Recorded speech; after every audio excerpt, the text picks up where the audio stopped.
Hello, my name is Adela Roser. I'm the Executive Director for the Community Coalition on Homelessness in Manatee County.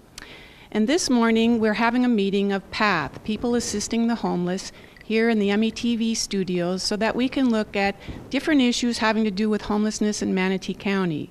With the economic situation the way it is, many of these agencies and participants that we have here today, either in the audience or on our panel, are facing increasing difficulties in trying to deal with homelessness as a very complicated issue.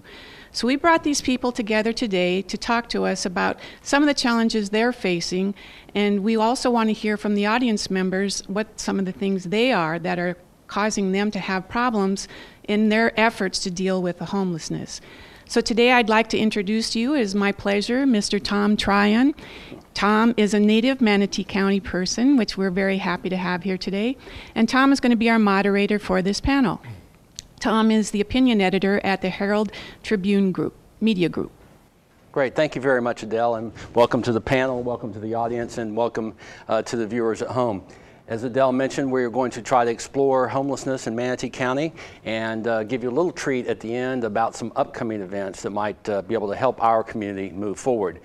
Let's get right to the panel and have them introduce themselves. And we'll start with Phyllis. I just gave your first name, so if you give your first name and last name and how you're interested in this topic, and we'll go from your right to left. My name is Phyllis Dobbins. I am the owner of Mr. Cheesecake, which happens to be in the 14th Street CRA, and we've had an increase of homelessness in that area, so of course it's affecting the business because people don't want to come to that area. Right, and CRA stands for? County Redevelopment Agency, and yeah, I'm a board member and we're working hard to clean that area up. All right, great. Captain. My name is Warren Merriman. I'm a captain with the City of Bradenton Police Department. I've been there 15 years, and I've also served as a member of the Community Coalition on Homelessness, along with Deputy Chief Lewis. And I just want to thank you today for coming and allowing me to speak on behalf of the law enforcement community. Sure. Right. Morning, Tom. I'm Sherry Corrier. I'm the Neighborhood Services Director with Manatee County Government. We're pleased to be here today to represent the public sector, both federal and local funds, and how we deal with homelessness and other issues. I've been with the county for about 22 years, so quite a while, and we've addressed with all of the community members a lot of concerns. Okay.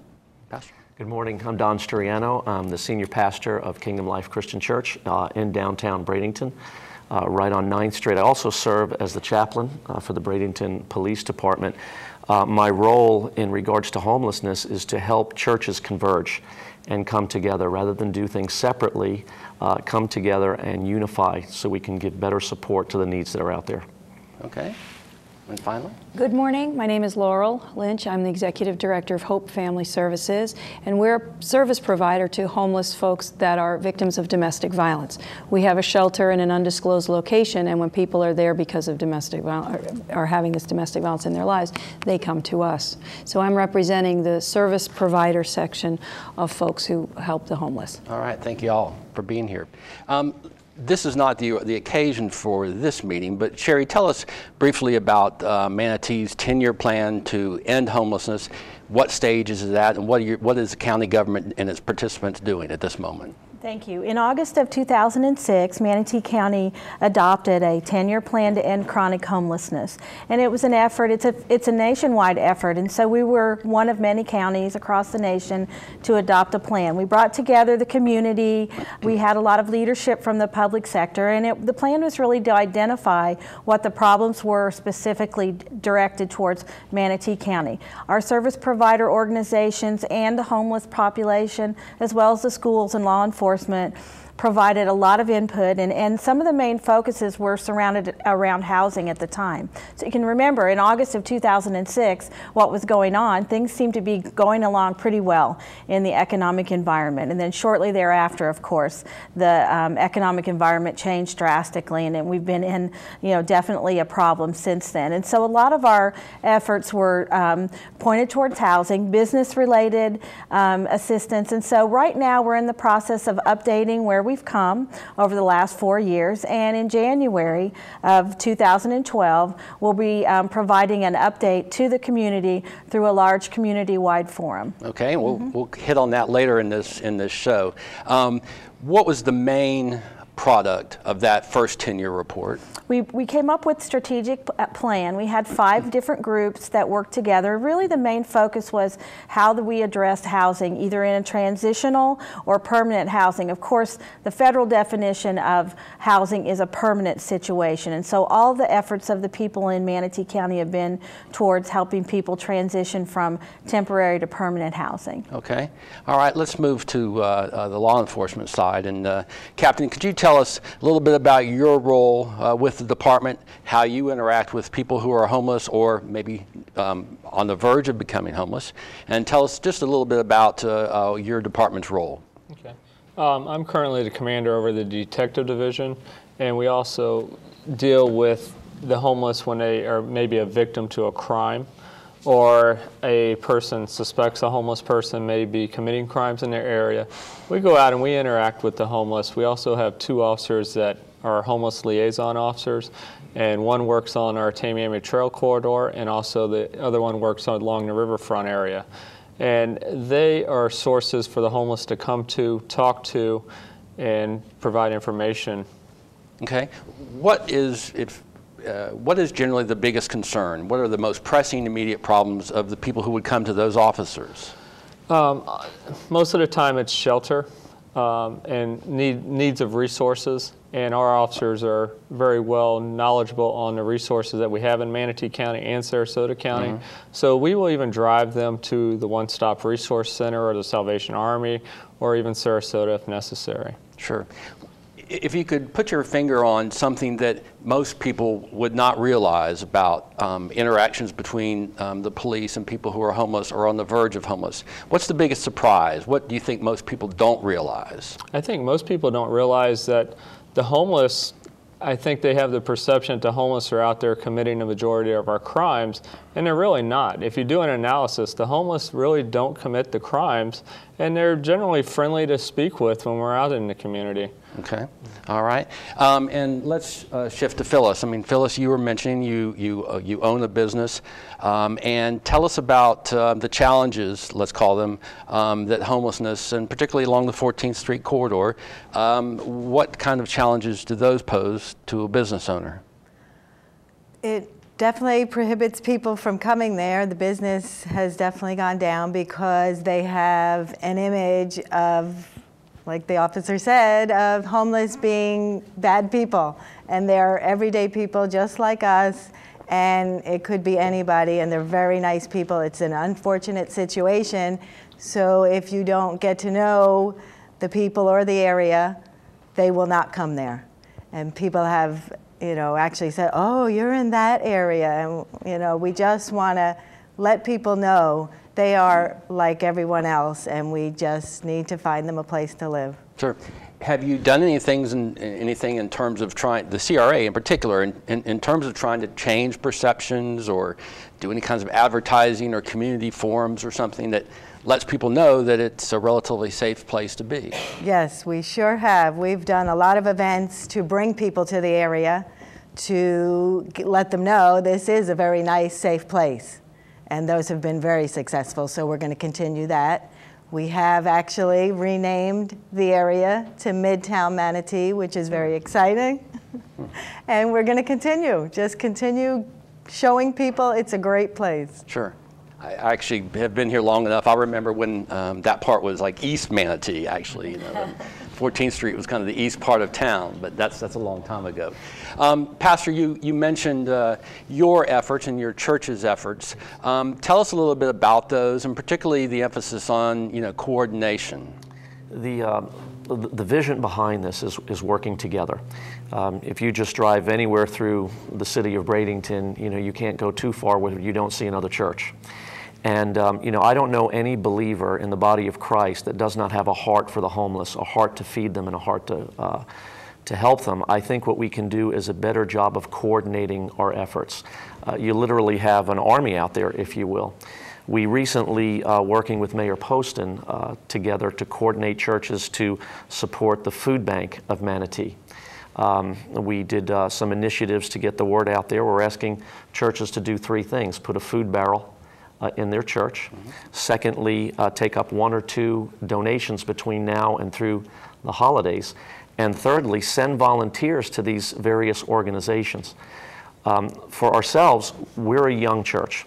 A little over 5 years old. We just leased a building, and as soon as we got into our building, some loving members said, "Can we start a homeless ministry?" And I said, "No.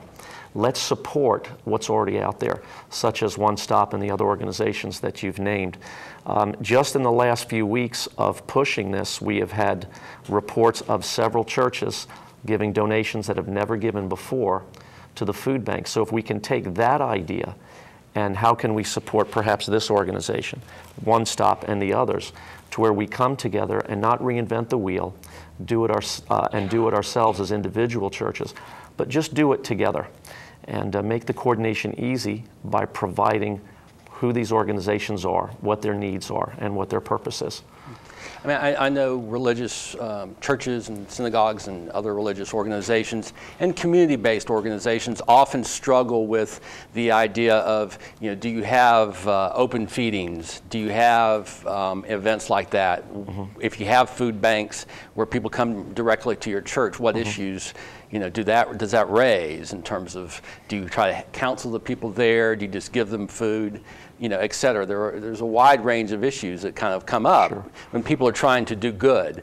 Can you tell us a little bit about your approach and what you're hoping the community will do? Again, just to repeat, the idea is that we can do a better job by referring to people that are experts in those areas. For instance, if someone comes, they're homeless because of abuse, our church is not equipped to deal with that. So what we can do is help with the initial need, perhaps get them a food basket from the food bank, provide for them a shelter that evening, maybe with a member. But ultimately, I think the best way we can serve that individual is find out what that need is, and if it's a domestic issue, we would refer them to this organization. So that's the vision on how we'd like to handle this moving forward. I think all the churches try to do a little bit of everything and not doing it efficiently. So we draw together, find our strengths in these other organizations. Not to repeat what I just said, but I think that's the best answer on how the church can really make an impact. Great. We have 200 people. How many people can we feed? The Food Bank of Manatee County last year distributed 3 million pounds of food, and it wasn't enough. Just think if we come together, 80%, let's say this year, of the churches all take up offerings and give to the food bank. Can we make that 5 million pounds? And the impact on feeding. And then do the same with housing, send people to One Stop. How many churches have doctors and dentists that we can say volunteer at One Stop and so on? Sure, thanks. Sure. Laurel, Pastor referred to your organization. Tell us a little bit about it, and in particular, the type of situation you have where you might have people on the verge of homelessness or, in fact, being homeless because of the circumstances of domestic violence. Sure, and thank you for hosting this panel. I think it's really important that we bring this issue to the forefront. The average homeless person in Manatee County is not what, unfortunately, John and Jane Q. Public perceive. Gee, it's some bum who just is drinking beer at 6 o'clock in the morning. The average person is a family now, and the average age is about 9 years old. So when you put it in context of what children are growing up with who are homeless, and I think the school system's response to that is important that we consider, you know, it puts a little different face on the issue. We are the domestic violence service provider. Hope Family Services is the name of our organization. And we hope that people come in before they are homeless because of domestic violence. But you know, every year or 2 years, depending on how things are economically going for us all, we do something called a point-in-time study. And the last point-in-time study, when they asked, it's a snapshot of a day, how many homeless do we have in our community today? And the last point-in-time study, 35% of the women were homeless because of domestic violence. Well, could we maybe get to them before that happens? Talk about things like safety planning, talking about things like an injunction for protection, that maybe the violent person is the one who should be leaving the home, not the victim and the children. So it's a very complicated issue, as Adele in her opening pointed out. There are no simple fixes, but I so applaud everyone's efforts, especially the pastor, because really, in a business model, we've known for a long time that efficiency, economies of scale, we can do more on less when we present a coordinated effort. We need to take that same idea into the nonprofit and the faith-based communities, because there is no point in duplicating services.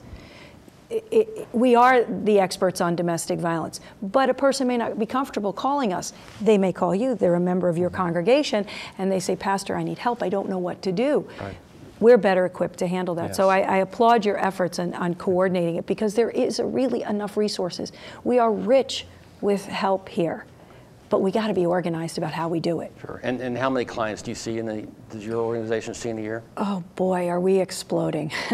We built a new facility 2 years ago, and we thought it would last, oh, this is 10 years out. We did all these wonderful studies, and yeah, things have changed, as everyone knows, and we had an additional 130 people the year that ended June 30th from the year before, and everyone is staying an additional 3 and some fraction days.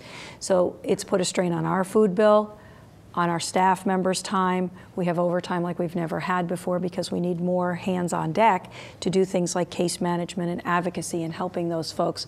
We had 2,000 unduplicated people call on Hope last fiscal year. So it's... Okay. And that seems to be huge. trending. I was looking at the statistics from the Suncoast Partnership to End Homelessness, the two-county organization, and its 2011 numbers are above last year's, and the the track is essentially up. And I believe we can talk about this perhaps later, but I think Adele mentioned to me the other day that the August numbers at the One Stop Center were way above what we've experienced in recent months, and in fact are kind of above what we would call the season, the tourist season or the transient season. So there's a suggestion, a strong suggestion, that that people who have not been homeless before are finding themselves in those straits. Let's talk a little bit, just as a group, about some of the changes. Sherry, you had mentioned that 5 years ago, one of the problems I recall was that affordability was a big issue, that people just couldn't afford to buy a house or rent a house because of escalating prices. What's changed since then, particularly since the economy? And we'll just throw this open. What are you people seeing?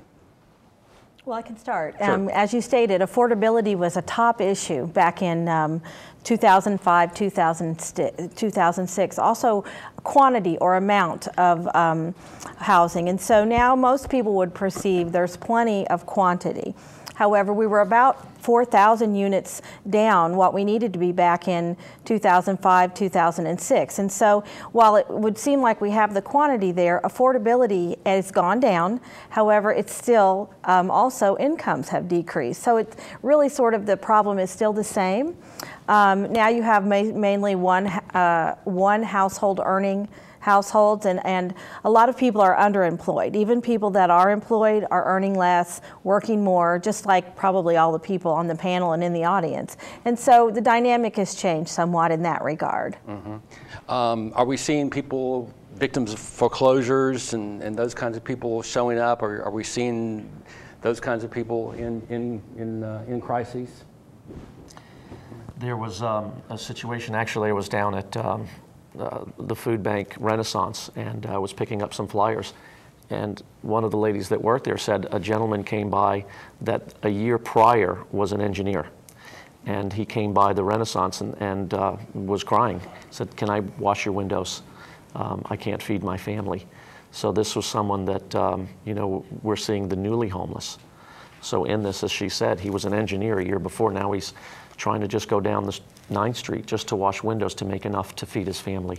Right, right. Captain, we had discussed a little bit earlier about things like, you know, open feedings along the riverfront and other places. Can you talk to us a little bit about what the department's stance is on that, what kind of guidance you try to offer community groups that may be trying to do the good thing, but maybe causing consequences that are unintended? That's a very good question, and that is an issue that we addressed a few months back.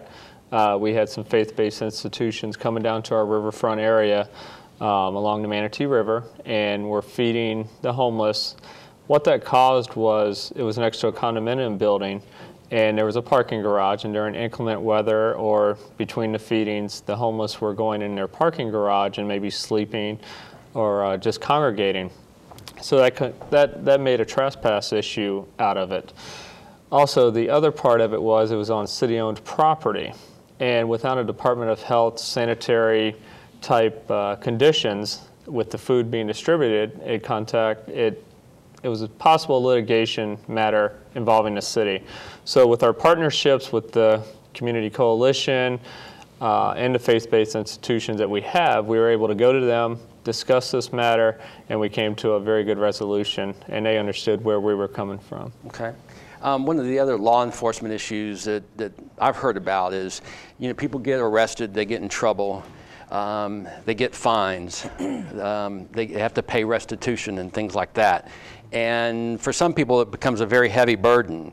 Have you seen that as a problem where maybe people are in jail simply because they can't pay fines and fees? I haven't really come across that, to be quite honest with you, in our city. I haven't. Okay, all right. Let's talk a little bit about what has worked really well, or what has worked most effectively in our community. Let's just start with you, Phyllis. If you had to say what's worked, what has worked? Well, I have to definitely say that reaching out to the people, reaching out. I have recently met a wonderful lady named Philomena who is in the audience, and I'm sure she'll speak up, but she reaches out to these people and actually brings them to the church and lets them know there is help out there and it's not a hopeless situation. And I think if we could get more people to reach out just like that, you know, that would be, just to raise everyone's morale would definitely help. Okay, so there's some things, in other words, there's some things that institutions need to do. There are some things that just individuals can do to help. Yes. Okay. Captain, what seems to have worked really well? I have to praise our officers that worked the Tamiami Trail Corridor in our downtown district. They've just really come a long way in bonding with our homeless individuals and the community, and the partnerships that we have, even with Pastor Don being right in the center of the city of Bradenton, we often refer him to Pastor Don for counseling. Mm-hmm. And that's a change, isn't it, in police work? I mean, in the old days. Yeah, in the old days, during my tenure, a lot of the officers were in the cars and they would just drive by a homeless person. Now we have them out on Segways and T3s and bicycles, and they're more interactive with the homeless. Okay, thanks. Sherry, what has worked? Well, I think what was transpiring is we have what's called United Way Minnesota 211, and also with the One Stop Resource Center. I would agree that coordination and working together has really come a long way, and especially in Manatee County, I think that's one of the things that our service providers do the best. And you know, now you're not afraid to say that someone you know or people that you might even work work with are having this kind of a problem. And I think before everyone thought it was someone else. And so you get a lot of folks now that are willing to help, and they know where to point people in the right direction. So I think that the service providers have really stepped up and come together. And as you said, I mean, that's brought it into a closer knit family. And I think everybody works so closely. Okay. Pastor, what's worked? Beginning last year, we started this coordination effort with maybe half a dozen churches. Within a year, we have just seen more get on board and catch this vision. There's a website that's called oneomc.org that is a faith-based, Christ-centered site that tells all the churches what's going on in these type of efforts versus, you know, who's speaking this Sunday and you're bringing in a special guest and all of those things. While that has its place and we celebrate that, this is a little bit more of how do we get out of the four walls and communicate that. So I would say, to echo what you have said, is that coordination is starting to grow in the churches. Okay, and just say that website again, please. It is oneomc.org. Right. Okay. What's worked? I think the Galvano One Stop Center has been an amazing sort of way to push us forward. We've worked together for a long time, but in a very informal sort of way. It was happenstance more than organized. And I think Adele's efforts at the One Stop, bringing us all together, you know, in our case, a person walks in there, they don't know the vast array of services that's available. What if they're new to town? They don't have a lot of resources here themselves, family, friends, and here they really can get all those questions answered, pointed in the right direction if they can't get the help directly there at the One Stop Center. So the fact that it's brought us all together in a new, organized fashion, I think has just pushed us forward light years. Okay. It's been very interesting down the road in Sarasota, where some community leaders just tried to actually have been very effective at rallying the public. They've had about 600 people show up to workshops to create their own the 10-year plan. And quite frequently, the One-Stop Center was held out as the model, and so there was a lot of debate on whether Sarasota North or South should have one of those, and so it was very interesting to watch that discussion and for folks in Sarasota to be looking at Manatee's facilities and approach as a potential model. So let's talk a little bit about what's not worked, where we have fallen short, and we'll start with you. Of course you will. Oh gosh, there's just so much need. I mean, the reality is the people calling on service providers for help has exploded in the face of dwindling resources. How do we keep pace with the requests for help when truly we are just struggling, many organizations are struggling just to keep their doors open? So I think that's just, and I don't know the answer. I mean, you know, can we turn the economy around? That'd be nice. I think that falls under your department. Could say a few prayers. And but that's really the day-to-day, what we face, the wall that we hit day-to-day is, oh boy, we've got this many requests and this much help. How do we decide who gets that help? And that's a very difficult seat to be sitting in. Right. That was redundant. So, yeah, Pastor, what hasn't worked? Well, the opposite of what we're proposing, and that's, you know, being divided, not in a hostile sense, but just doing our own thing. Again, that's changing. I don't think there's a corporation that is successful on the planet that would operate as the body of Christ does and expect to make big change. We wouldn't have an office of Microsoft here and then across the street and all doing the same thing and being redundant. So I think doing it separately under our own banner is what hasn't worked. While the heart and the intentions are healthy and good, that's been the problem. That's coming down. You know, people are wanting to work together. So pretty much the same thing. Sure, sure.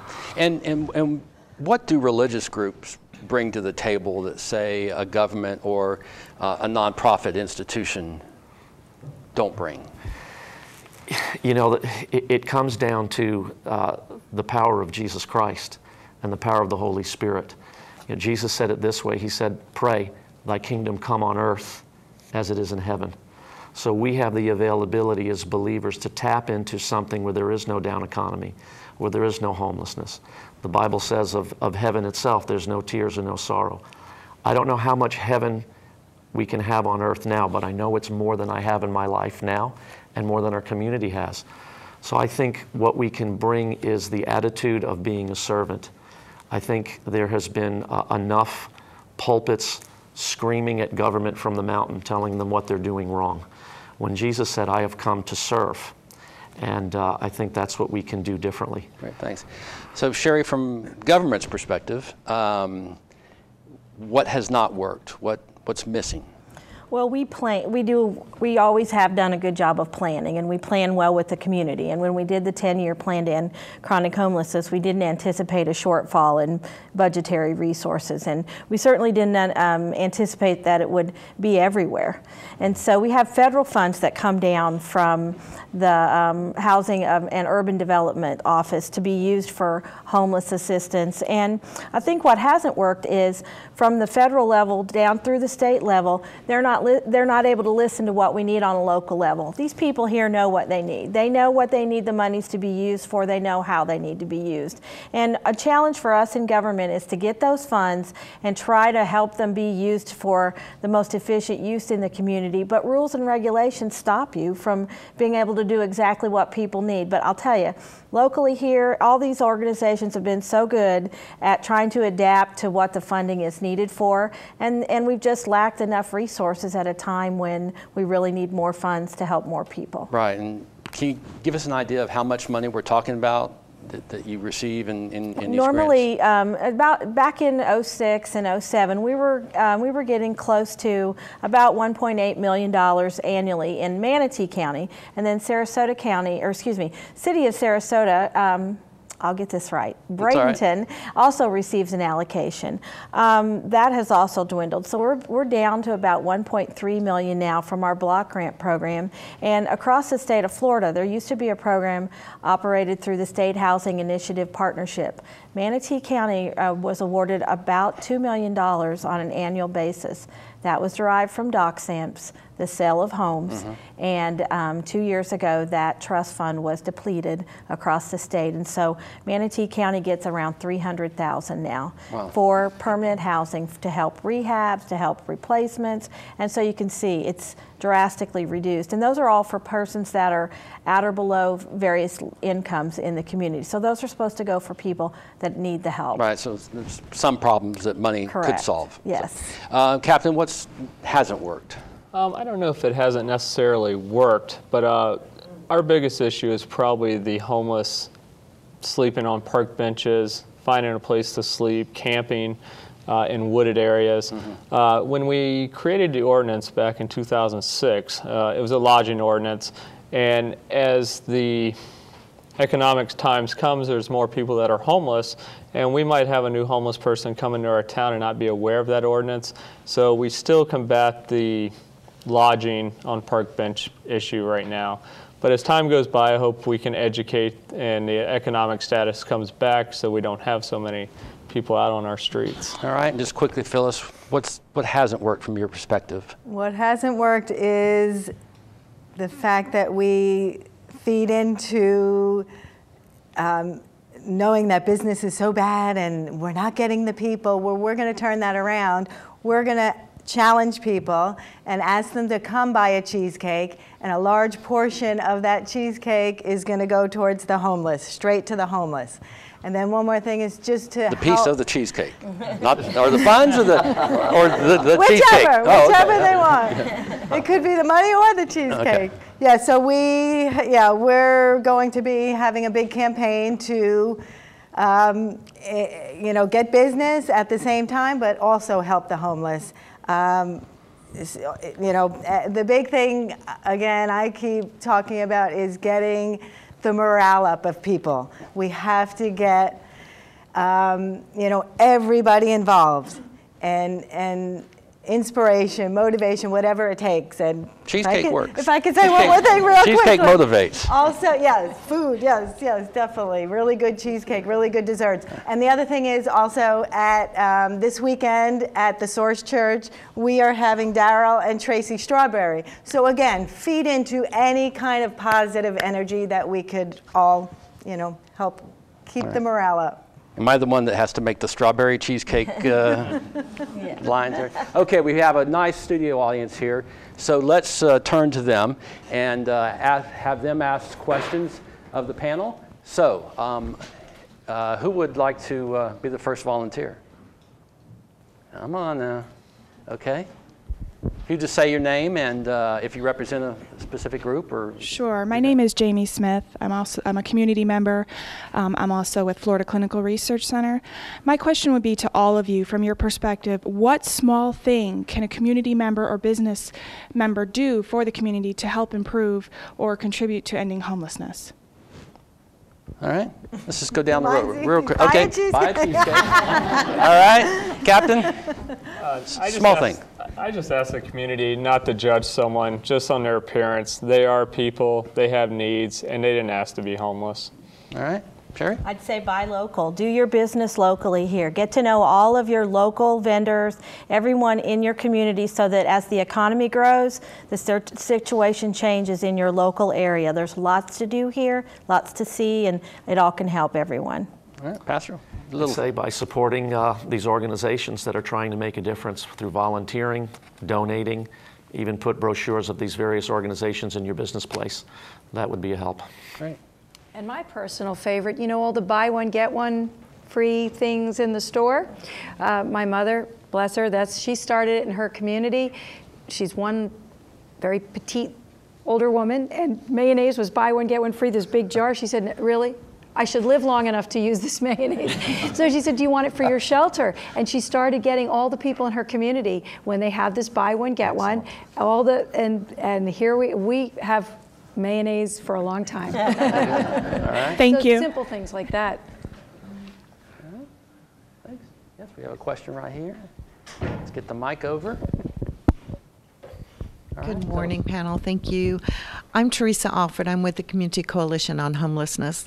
I've been in Bradenton a little over a year now, and one of the things that I've seen or felt like maybe was missing in the community is the lack of shelters. And I just wondered, maybe Sherry, I'd direct this question to you. Has that ever been considered in any of the planning? Yes, it has. It's a good question. Sheltering has been one of the top questions locally, and when there were more service providers, there were folks that were, traveling from place to place. We have in our plan to increase the shelters, increase shelter beds, increase transitional housing, increase permanent housing, and it is all related to where can we receive the funds from. And so we've been working on trying to get creative, looking for grants everywhere through the coordination of all the services. The One Stop Resource Center is a great place for us to know what's really needed, and so it's a #1 priority. And I guess I would just have to say our biggest challenge on that right now is amassing enough money to make a big enough difference. Okay. Great, thanks. Yeah, so come on. Okay. Good morning. I'm Lee Martin. I'm a board member for the Community Coalition on Homelessness and was also responsible for helping in the design and building of the One Stop Center. I want to thank everyone for helping us in that endeavor. The churches are doing great things. There's no doubt about that. Independent of you or collectively with you, they're holding things like Sock It To Me Sunday, where they bring socks and put them in a big box and bring them to us. The clothing application is a huge portion of our business and things that we really need and to help. And we had, about a month ago, we had 300 or so children come through on one Saturday that just kind of cleaned us out. So we need lots of kids' clothes, shoes, clean underwear, new underwear, and new socks. Yeah, in case you get in an accident, right? Right. And gently used jeans is a big thing, and here comes winter. So we're going to need blankets. We're going to need warmer things. So feel free, you're safe as you can be, to come to us and deliver those things. Okay, and where are you located? We're located at 701 17th Avenue West, which is right across from McKechnie Field. And it's a nice, beautiful facility.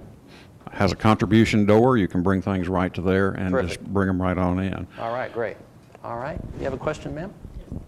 Hi, my name is Jonelle Grubel. I'm a community advocate for all the homeless and those in crisis. I'm also on the Governor's Council for Homeless at the state level. Laurel, probably you and Deb Bailey could answer this the best. Tell us about trauma-informed care and children. How much time do we have, Janelle? I know. And one of the things you left out, you're also a board member with Sherry and I at the Suncoast Partnership to End Homelessness, and you work at Hope Family Services, so Yes, not an ma'am. entirely unbiased audience member. One of the things we've discovered is that people in many situations that present themselves at Hope, at the One Stop, Manatee Glens, any of the other service providers in town, there's a huge number of these folks who have been traumatized. They have had a trauma in their lives, which is part and parcel contributes to where they are today.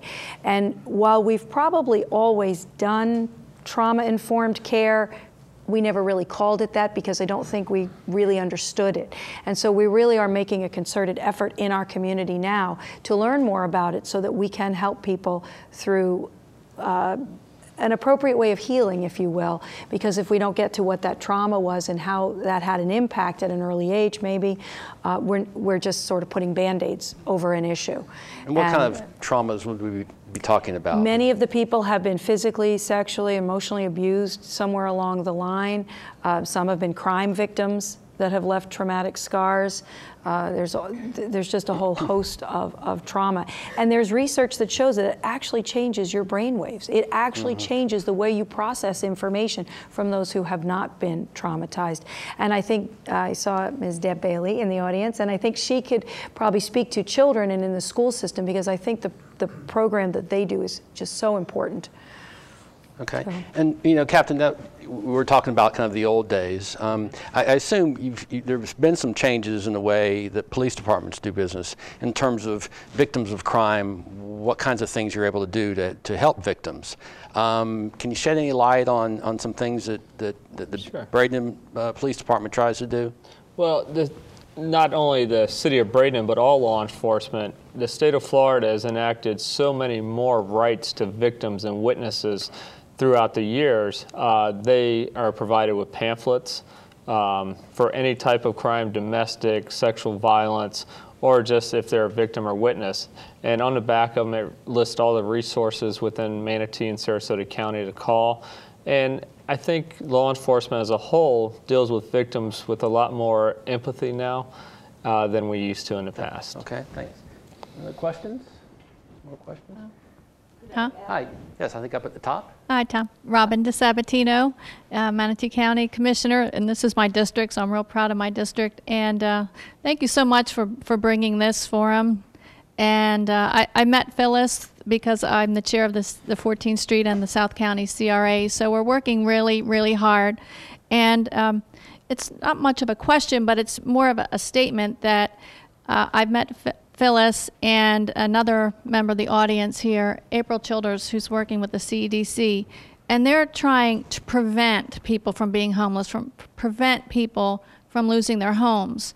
And I've never seen so much energy that April and Allison Hewitt have energized and put life back into the 14th Street corridor, and people trying to prevent them from losing their businesses. So maybe another forum could be opportunities and just benefits out there for people to reach out and be able to save their business for money to help small businesses. But maybe Sherry and Phyllis can touch on this subject. Okay. We have, as the commissioner stated, we've been working with a local nonprofit agency, the Central Economic Development Corporation, and we've been working focused in the CRA areas. Those are the community redevelopment areas. One is along 14th Street West and the other is in South County. And they were hit hardest during the economic times. And so the county's focusing on that as urban core, and that's the real redevelopment effort. If we can get that back, people will, it will grow out from that area.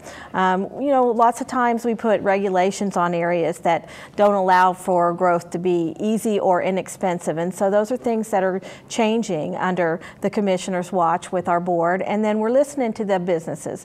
As we stated, we've been working with Phyllis now for many years, other businesses along the area. And the thing that we found out is they have needs as well, and it's not just related to their businesses. They're all very empathetic about working with the folks that are in their area. And so, you know, more promotion to promote their business and to help out. We've put some funding that we have available in our tax increment financing funds towards marketing and branding of these areas so folks can, you know, feel more comfortable coming there. So I think that effort is strong, and everybody in the community should know that the County Commission's effort towards economic development is very strong, has been for at least a year and a half now. Okay, yeah. And so for the non-governmental types among us, the tax increment financing, as I understand it, is essentially you freeze the tax base at some point, and then any of the gains in the tax revenues over that can be directed within that CRA, correct? That's correct. Yeah. So that's where those monies would come from and gains. Right, and they're in a boundary-lined area, and they're selected. Those areas are selected because they're in low, moderate income areas, and there could be previous crime or heightened problems in those areas that you focus on through community efforts, working with law enforcement, working with organizations, but focusing on business and economic growth. Sure. Okay. Okay, you get a follow-up. This would be like a presidential campaign. Oh, sorry. Okay, I have a question. This is just straight up bottom line, front line things. You have a single woman, she's homeless. You have a mom and her kids living in their car. Where can you absolutely take them? I would refer them to Sarasota Salvation Army because they do have a shelter down there. And our Bradenton shelter is very limited in bedding for females and the children that they may have with them. So I would refer them to Sarasota Salvation Army. Okay. And you know, we'll talk a little bit at the close, but we will have a follow-up meeting here in January, and we hope to talk about solutions, opportunities. So that may be one of those things that we might want to talk about is an apparent shortage of facilities for women and children in Manatee. So that's a good question. I've got a question back there, and we'll get them. Oh, sorry. Go ahead. Hi, my name is Deborah Bailey. I'm a school social worker for our district's homeless education program, and I'd like to just comment on a couple of the statements that were made. There is a severe shortage of emergency shelter beds for moms with children, and until the funding comes in to address that issue, it is absolutely a traumatic and crisis issue for those children. The only thing that the school district can 100% do is guarantee transportation to the student's original school that they attended before they became homeless. So that's one less trauma that child has to experience. And beyond that, it's the work of all of the agencies from local, state, and federal funding and individual and community group efforts that really make a difference in addressing this problem in the long run. How many children in Manatee School District you work for, how many are we talking about? Last year, the school-age children identified were 1,788 children. We have a handful of shelter beds at a time. Okay. So when I get those phone calls, can't answer the question that Jonelle asked. Where can we 100% with certainty send them? They may end up sleeping in their car, but we want those children to at least have that school stability so it's one less trauma that they have to experience, one less transition. All right. And is that 1,700 and something over the course of a school? A whole school year. It's and cumulative these are individuals? count. These are yes, individual 1,700 students. individual students were identified as being homeless at some point during the school year. They also have a lot of younger siblings, adds a few hundred more children to that count. Okay, great, thanks. Adele, actually you've got a question behind you, and then I wanted to ask Adele a couple quick things. Okay. I'm Judy O'Leary, and I guess I'm a face of the homeless because I was homeless last year with my 15-year-old daughter. And I was at the Hope Center for a while. My question is, because I feel like there's an underlying issue here that's not being dealt with, and that's addictions. And my question is, you know, now I went to the Salvation Army, got help and all that, and I'll be celebrating a year sober in a couple days. But the thing is, my question is what do you treat first? You know, the homelessness, do you enable, or do you treat the addictions like Salvation Army is very successful in doing in Sarasota County and with the help of God? Thank you. Okay. Anybody have any insight on that? Well, I mean, let me ask you this, Captain. You find somebody who seems to is showing signs of addiction or is intoxicated or whatever. How does the system currently deal with folks like this when you encounter them through law enforcement? Well, if they committed a crime, let's say they were in possession of a narcotic, we do have to enforce the law, but what we can offer is early intervention through the court system. We have a liaison, and we can offer them treatment instead of a criminal prosecution. I see that's a good way to help them, but with addiction, I praise you for your sobriety, and what that has is there's not enough funding right now for people addicted to possibly, our biggest issue right now are the prescription pill epidemic out there, and trying to cope with that, it's huge. Sure. Judy, what helped you the most? Well, I'm gonna have to say that, you know, just hitting bottom with my daughter and being homeless, and then of course having a place to go, like the Salvation Army, that would actually give me help and give me a balance of not only the AA program, but the spiritual aspect too, was very important, because I was really broken and I needed to help, you know. Sure.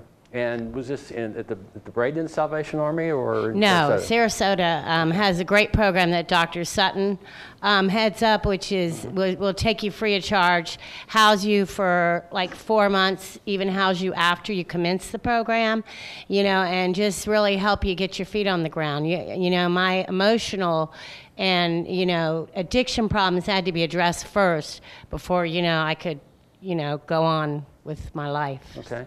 So it sounds like you've identified a need that we need to address perhaps in January. Adele, tell us a little bit about what services, we want to make sure that everybody knows what kinds of services are offered at the One Stop Center, and maybe tell us a little bit about the nature of change in the people you've seen in the last few years, and we'll let you fill us in a little bit on that. Sure. I would just like to expand a little bit on, I mean, the panel we were hoping today is looking at challenges, and I think certainly our community, what we're looking at as the biggest challenge is housing. We're hearing from the one emergency shelter that we do have that they're going to be changing their fee structure, which is going to actually make it very difficult for people who are homeless to stay there very long, because it's going to be pricing them out of the so-called market. They're not going to be able to have, unless they have some kind of income, they're not going to be able to stay there.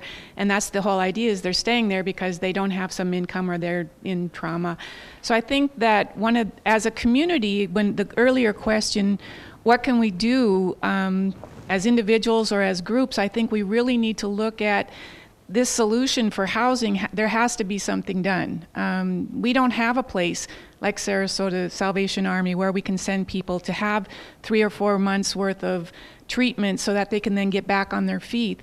And I think that's where the community could come together, both corporations, government, faith-based organizations, and law enforcement, all these people we have here today. I'm hoping that's what this forum that we have in January will address, is how can we work together, because we certainly have these big needs. At the One Stop Center, we have a variety of services that we provide. We address basic needs because many of the times people come and they don't get any other service. There's nothing else we can do for them. And so what are those basic needs? That's all we can do. We can help them get a shower. We can help them use the telephone, use the computer, get in touch with their family. We can help them get IDs so they can get services. We can help them with food so they can at least not be hungry. And we have providers, other partners in the One Stop Center that provide a lot of services. Florida Clinical Research Center has been a very good partner for us to help people get back on medication or to be able to get into medication programs. And once they've got the medication they need, they're able to get back on their feet. So again, homelessness is so complicated and there's so many different reasons for it. That's why it's still here, because if it was just one simple problem, we would have solved it a long time ago. Sure. But divorce and all those things that contribute to homelessness are going to be around for a long time. Sure. And where do you get your funding? Where do we get our funding? Yes. Well, we used to get it from the county and from the feds.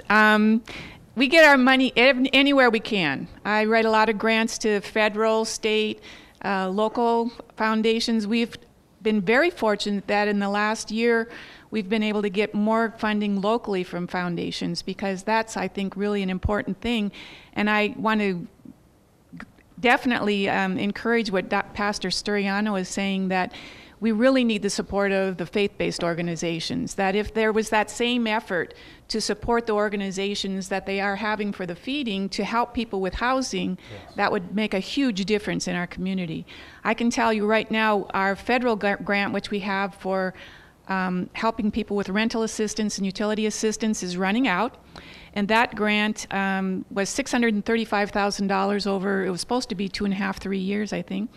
And we've spent it, almost all of it, and now there's nothing in the pipeline. There's nothing else coming down from the feds to replace that. So that right now we have 120 applications in our office for, we have probably less than $30,000 available.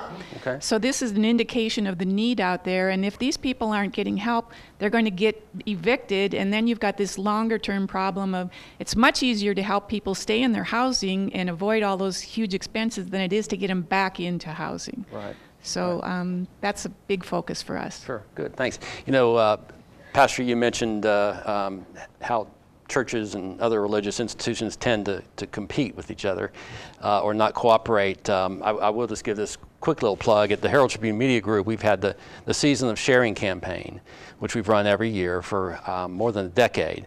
And one of the ideas behind that, there were two ideas behind that. One, as Sherry mentioned, was to try to raise money from the community to give directly to providers who knew how to use it best. And we tried to eliminate as much of the red tape as possible, and it was directly for those kinds of things to try to prevent people from becoming homeless. And it's worked well. We've raised more than $1 million in the last few years.